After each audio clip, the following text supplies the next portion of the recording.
திருவண்ணாமலைக்கு போனோம்னா கையில காசு இல்லாம திருவண்ணாமலைக்கு போக முடியாது. ஆனா காசு இல்லாம போறதுக்கான கோயிலுக்கு நீங்க போக மாட்டீங்க.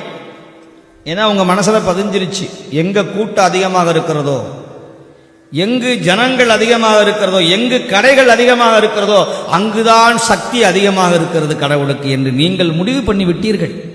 சோழ நாட்டில் எத்தனை சிவாலயங்கள் கேட்பாரற்று கிடக்குதுன்னு உங்களுக்கெல்லாம் தெரியுமா தெரியாதான்னு எனக்கு தெரியாது.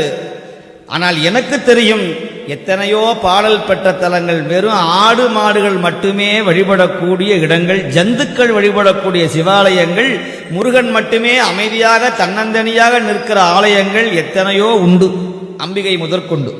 என்ன நீங்கெல்லாம் என்ன பண்றீங்கன்னா, அப்படி ஒரு கம்பியை கட்டி இப்படி போய் அப்படி போய் அப்படி வந்து அப்படி வந்து இப்படி வந்து அப்படி உள்ள பார்த்தா ஒரு திருப்தி. நேரா பார்த்துட்டோம்னா சக்தி இல்லை அந்த சுவாமிக்கு.